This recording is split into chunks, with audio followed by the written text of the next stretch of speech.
And a reminder, the first 30 minutes of this podcast are available on Apple, Spotify, YouTube, Google, and many of the major platforms. The full podcast is available at www.patreon.com/SRB Media. SRB Media.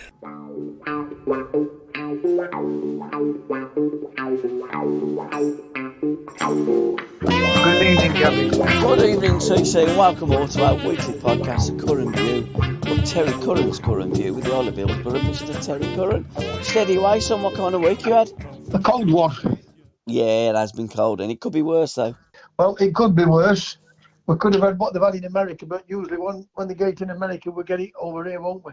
Sometimes we do, but I've noticed recently sometimes we don't, and I'm hoping that we don't get what they've had because they have had some really extreme weather, haven't they? But some countries, it's mad how they get so cold in the winter, yet so warm in the summer. I think it's where you're placed on that globe, isn't it?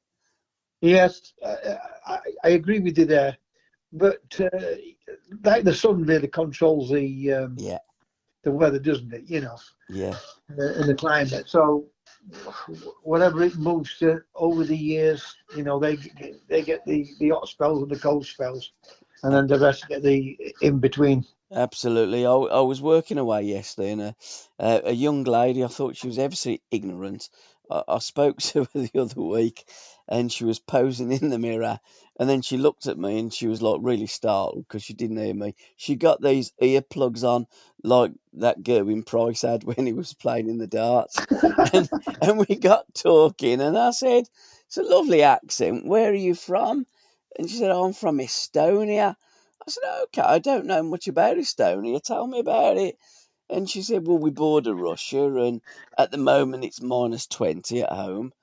And I said, "My word, that is really cold." She says, "But it gets really warm in the summer, and our technology, our economy is built on our technology." And and I said, "How many people live there?" She said, "About 1.3 million, and we have almost zero crime." And I said, "What are you doing, Babin Edgbaston in Birmingham?" But you know, when you talk to people and open your minds up, it's amazing what you find when you look at the internet. When you open up your minds, it's amazing what magic moments we find in football, TC. So, what have you found for us this week, sir? Well, whether we should stop doing this magic moment because we're just doing disservice to other magic moments throughout the week. Yeah. I mean, I've gone for Damari Gray's goal for Everton. Yeah, and me. Against Manchester City. You know, I wouldn't say it's the goal of the season, but it was a great goal. But Arsenal's producing unbelievable. I mean, tonight they've nearly produced an unbelievable goal. Like, you know. Yeah. It's just it's great to see these goals now, and it's no different because what anyone says there is no different. There were great goals years ago. It just there weren't the cameras there to capture them. Absolutely. Football is no different today than what it was back then. You're playing on better pitches now. You've got better diets. You've got better equipment, etc., etc., etc. And if you put any of the players of yesteryear, the great players of yesteryear, in today's modern game, they would be even bigger superstars. But I'm not convinced that if you put some of the players that are superstars today, they would be superstars in the 70s, especially with the forwards, because, as you know, T, you've got the scars to prove it. Players like you had the absolute crap kicked out of you week in, week out. It is a different game. They have more time and space to purvey all these skills that they have these days. They're far more protected, without a question of a doubt. 100%. You know, like I just said 2 minutes ago or a minute ago, that we would still see great. We would have seen great goals from yesterday if we've had the cameras there. Yeah. That wouldn't change.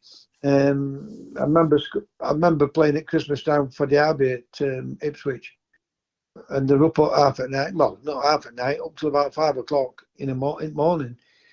What was it, playing Chase the Ace? Yeah.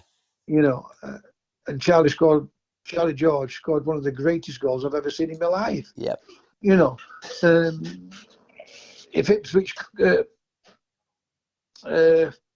video the games like they used to do, back then, they would have it. Yep. But when you see every game what's highlighted now throughout the country and throughout the world, it's great to see these goals. Because, you put up some brilliant ones from lower leagues and from abroad. The goals that the young kids now will try to imitate and copy, won't they?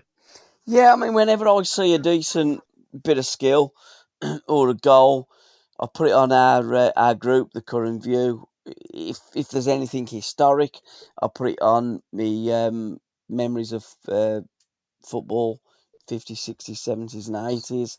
So, I'm always looking at classic games played today, those magic moments.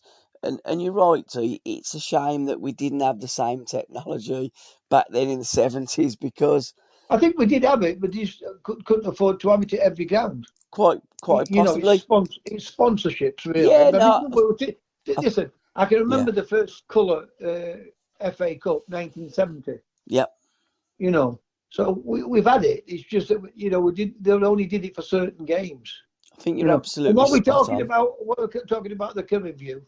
When you want to get in touch with me now, Gabby, you'll have to send me text, because I've got 20 days left of a Facebook ban. For what reason, I don't know. And for some unknown reason, I'm logged out on my Messenger. I got back in, but I've logged back out again. So I'm going to leave it while we're 28 days up and see what happens. But it's becoming a joke now. So I think what we should do is, when we open up the podcast, we should say that it's not for the woke, because there is a wokeness about today. You go on social media, you post up something that some people may get offended by, and you're in a Facebook jail. And it's not you. I've noticed lots of my Facebook friends are in a similar scenario. I've been in that scenario. It will change because Musk has changed it with Twitter, and he's exposing them. I've noticed here, just to cut into and the you. Facebook, or was it the Facebook or Twitter, where the guy is sued, one of them, and they've reinstated him. Right, okay. It's all going to. It's all in long run. It will all sort of even itself out, because it's crazy. It's ridiculous when people are telling the truth. But were they to say we're giving out misinformation? Who knows what the truth is, T? Because I have no idea. I don't know what the truth is. Yeah, I have if we opinions. don't agree with the Premier League is the finest thing there's ever been, I don't believe that that'll be the next thing where they're going to put you in Facebook jail. But again, I don't believe that the Premier League is the greatest thing that we've done. We were talking about earlier with games that wasn't, filmed. We did have the match of the day cameras. Back in the olden days, they would go down to the third division. They had the cameras at the Boxing Day massacre. We've still got to make the podcast about that, by the way. But what I'm saying about it, if they want to turn around, Facebook people or the social media, and they say, right, you're giving false information because that game weren't as good as that game, because that's what they're trying to do next. If we don't stop it. Well, this is what it's coming down to: opinions of certain people and what the narrative is that they want to drive through. And it doesn't mean to say that it's correct, because it's something that a government wants to drive, and governments lie. They don't tell the truth. Football clubs don't tell the truth. Football players, people that have got nothing to earn from it, tell the truth. But people that have got a lot to lose don't tell the truth. And again, I go back to the match of the day. In your day too, you had the Sheffield Derby on Boxing Day. You had the Easter Monday game. It was televised on BBC. Match of the day. These days, match of the day, it's nothing more than a PR exercise for the Premier League, which is the richest league in the world. Now, that being on the back of taxpayers' money, for me, is an absolute disgrace. We've covered it before on the podcast. Yeah. I've posted it up many times. I think it's an absolute disgrace. Those two games, the Sheffield Derbies, yeah. it attracted 95,000 people in the 2 games. It's incredible. But again, I go back.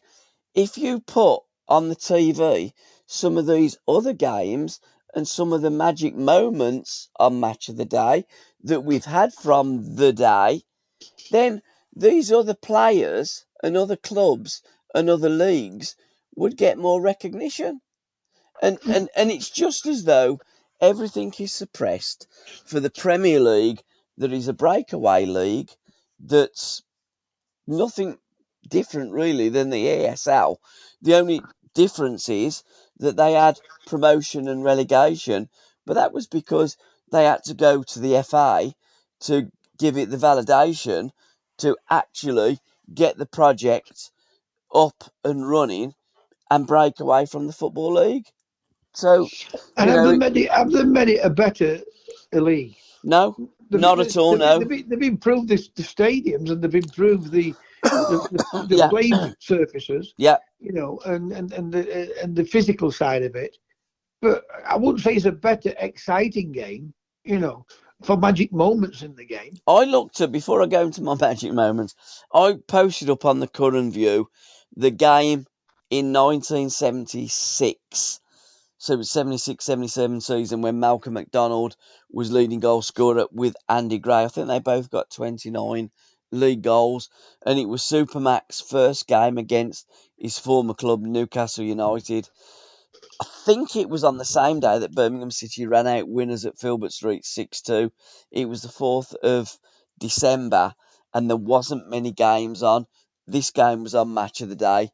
Malcolm McDonald scored 5 goals. Sorry, Malcolm McDonald scored 3. He could have scored 5 goals. Arsenal won 5-3 against Newcastle. It was a different game. Yes, it was a different game, kids, back then. It was a better game. There was more goal attempts back then. There was less passing around in the back line, and there was more directness. There was more purpose to the play back in the 70s. It was greater. Well, I'll defend the passing around bit. You know what's happened. Especially English coaches have become more organised to stop people playing. Mm. You know, I mean, you just couldn't knock the ball over the top nowadays because you would just be giving it away. Because the more organised nowadays, and they close the space down now. Yeah, I agree with that. What they've got to get away from the English coaches is a slow build up. 100%. Sideways and backwards, sideways and backwards, trying to pull people out. Yeah. You know, you're not going to pull people out unless it's Manchester City and the Liverpools of this world and your Arsenals, because they're not frightened of losing a game. Absolutely. And Man United, the elite club. So what they've done, they've made the game more boring. 100%. As a spectator sport. And again, let's not get confused, guys, with the Wimbledon style of play that was pretty much a kick and rush. But that was not only a kick and rush, that was thuggery. Oh, absolutely, yeah, it was kick and rush and thuggery. But it was. I mean, when you look at Gary Mabbott, he got his jaw broken, and I don't want to see that on a football field. Not at all. No. Rugby's a different type of game. They're good about football's physical. Well, it's physical to a certain extent, but not to do that on a football field. Absolutely. But you're right, kick and rush. But again, going back to that Newcastle game at Highbury 1976, I was watching, and if you get the chance, guys, go onto YouTube, have a look at it. The football that they played was fantastic. They were, when I say more direct and more purpose, they got the ball technically better. They got the ball. They could pass the ball.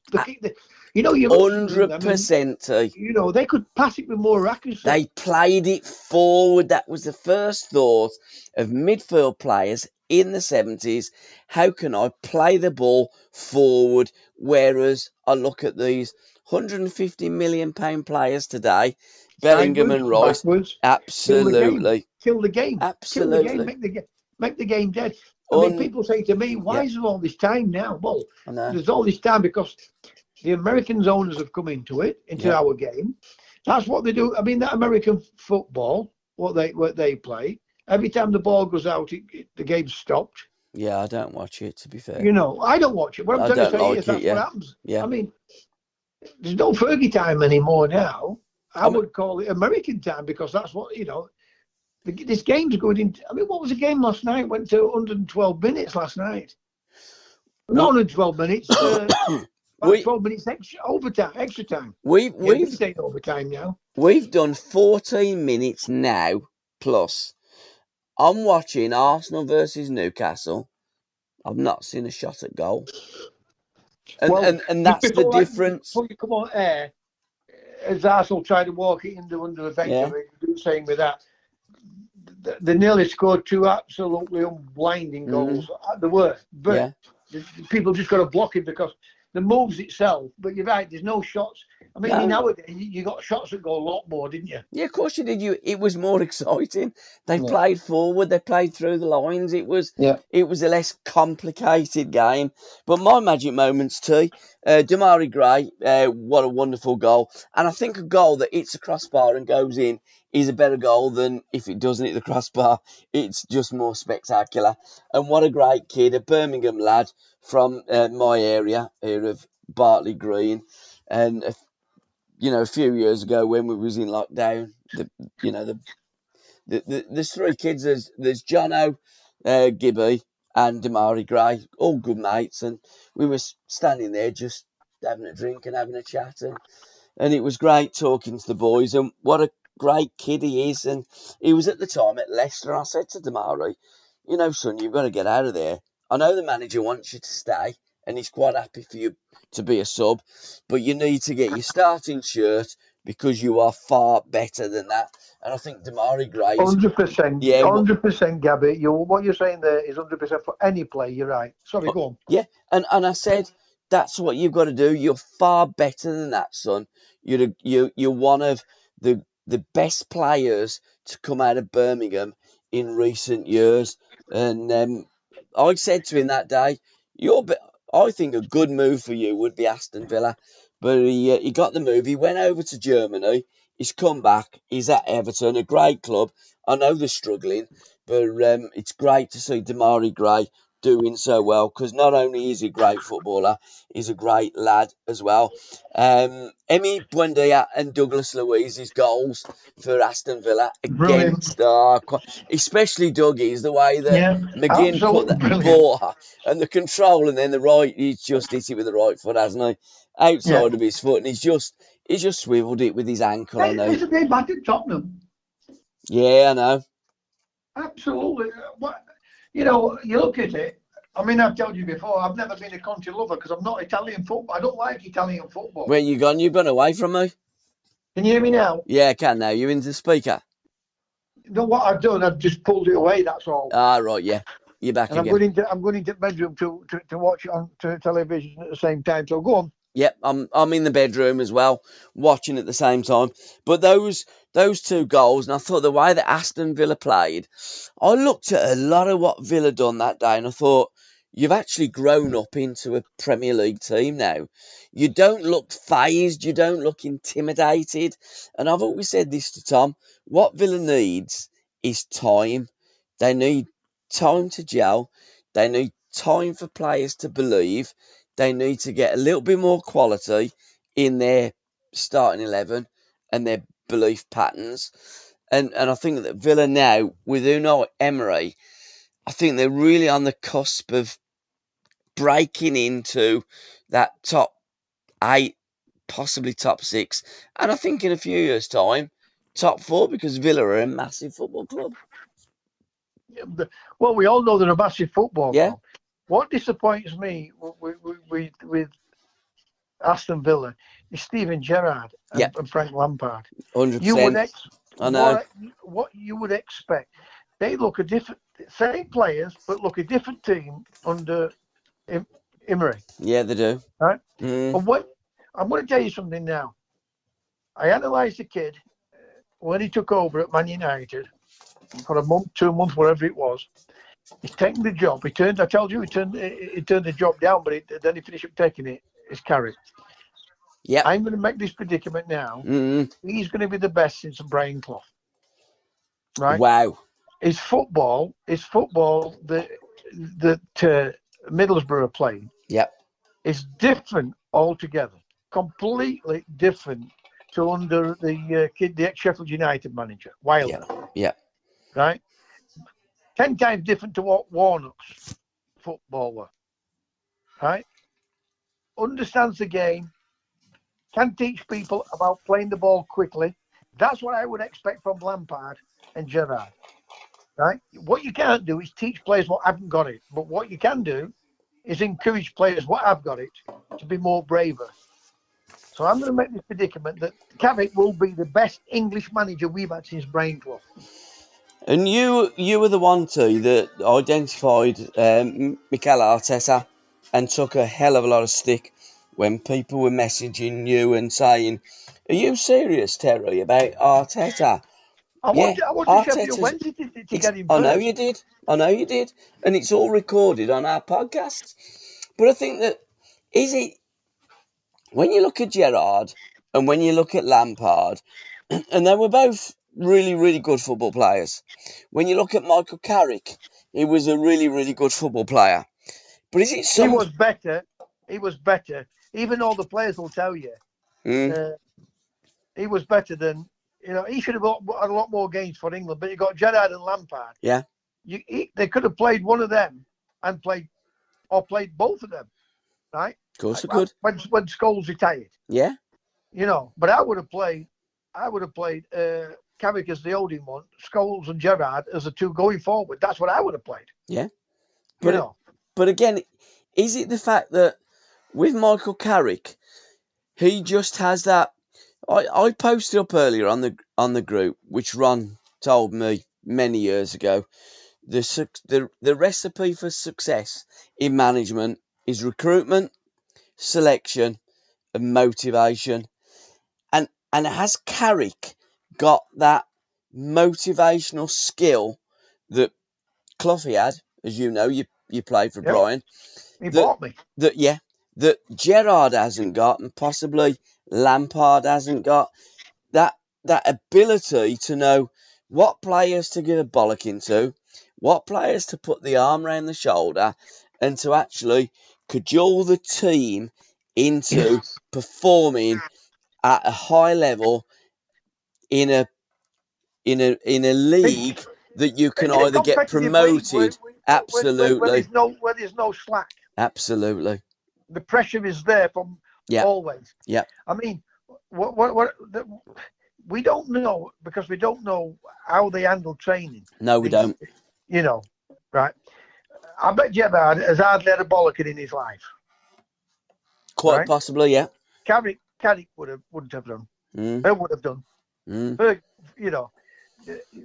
certain players always seem to get away with it. With this Ten Hag, the kid what fell asleep, Rashford. Yeah. Right, he's got him playing back to it. I mean, I told you before, I'd play him through the middle. There's something happened to him. But going back to what I'm saying about Carrick and what you're saying is 100% right. Yeah.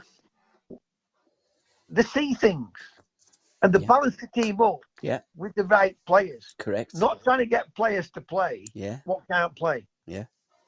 You need time, but you only get first 6 months. You can see where there's improvement. If there's not, the fans start to get on your back, puts the pressure under the directors, right? But you look at Middlesbrough, they're now in the top 4. Look where they were, right? Look how he talks, right? Look how the team play. The play with a tempo to look to go forward to score goals. Yeah. Now, what you do then is you balance the team up. You don't have favourites. You balance the team up, right? Well, it's going to be an advantage to you and not the opposition, right? I've heard that many managers turn around and say about Alan Hudson, all this stuff about so-and-so, Grealish. We don't know what he's going to do. Well, why should you know what he's going to do? Exactly. Yeah. You don't tell the bank I'm going to rob it tomorrow. Exactly. It's incredible, isn't it? That baffles me. That go and play Jack. Yeah. Right, Stevie. Right. So Stevie Gerrard's midfield. Stevie. Right. Be aware he may lose this ball. You be aware that you come across. so we don't leave gaps if he loses it, right? But at the same time, if he gets it and he can go forward with it, right? Make sure that you're up there to support him. But we don't encourage that type of thing at all. Man United has gone 1-0 up, already. So Simon Staymon, if you're going to listen to this, I was right again when you all were telling me, I got a bloke sent me a message. I'll bet you £1,000 that Tottenham finish higher than Man United. No chance. Yeah, well, no chance. By the way, Tottenham were about 8 points clear of Man United. Yeah. I'm sick of telling mugs about the game. You have said for an age. In fact, I was talking to one of my customers today who, when he was a kid, I mean, he's a professor now of, and he's wrote books on cancer. He's an oncology, specialist. But he was saying, when he was a kid, he was, on the Stretford Road end watching Manchester United, and United, and I said, Terry on our podcast has said for a number of months and years that United have got a good team. They're just not playing like a good team. I remember the podcast that we done when Conte come in, and you said to me, Gabby, do you think Conte will make any difference here at Tottenham? Because they're not a good team. And Conte has made that difference, but everything finds its level. And now Tottenham have levelled off. United now have got a manager that can actually manage and has got performances out of these players. You were spot on about Graham Potter as well. I'm amazed doing podcasts with you and Alan Hudson why you two are talking to me and you're not running football clubs. It's unbelievable how stupid these clubs are. Potter, I told you, Potter, if he can handle big game players, yeah, you did. He'll become a great manager. Straight from the get-go, you said. Because I love his philosophy. Yeah. Right? Doing it with Brighton, what players won't want to listen because they're winning. Of course. It's a different case, different kettle of fish doing it at Chelsea. Yeah. Right? You've got to be on. You've got to get them on side. You've got them to respect you. Right? What we don't do in this country, right? We fear losing. Yeah. That's the first thing. We've got to coach outside the box. Now let's go back to Tottenham. Everybody tell me last year, Manchester City will win league. And by the way, I still think they'll win league, mate, by the way. Yeah, I do. But they're going to win league easily. They bought, what's they call him? Haaland. Right? And Haaland has scored all these goals. And where's City in league? Second. Yep. Right? And there could be 8 points behind. There could be 11 points behind tonight. Right? Now, 10. Don't forget what I'm going to tell you here. Yeah. Harry Kane has scored more goals than any other Premier League striker, hasn't he? Yeah, he has. Premier League goals I'm talking about. Apart from Shearer, yeah. Right. English. And at the moment, yeah, he's top of the pops. Always beat leading goal scorer for Tottenham. Right. Now, let me give you his record. No league titles. Yep. No FA Cups. Yep. No League Cups. Right? No Golden Boot Awards. When I say Golden Boot Awards, I'm on about Ballon d'Or. Scoring all these goals. Yep. Right? And he's going to get, not worse, because he's got a football brain. Yep. But he comes this way. He goes towards his own goal, not the other way. He's only going to get slower and slower. Because what is he at now? 27, 28? 29. 29. I think he's 29, 30 this Right? year. And, everybody say the best strike. No, he scored goals. Right? But he scored, in those goals, you can, if he gets 27, I'll guarantee you get 7 or 8 penalties of those. 100%. But you still got to score them. Of course you have. Right? So I don't take that away from him. I would have played Rashford through the middle. I'd have played Greenwood before Kane. Yeah. But I think outside the box. But Greenwood's out of the scenario at the moment in time. But I told you all about Ten Hag. It's not showing no respect for Ronaldo. It don't make a difference what you've done, what you've won. Right. The most important game is the next game. Correct. right? And Ronaldo, and I don't want to knock Ronaldo because we can all give all the superlatives about him, right? But he's 36. And he thinks he might be signing for Newcastle if they get in the top 4. Yeah.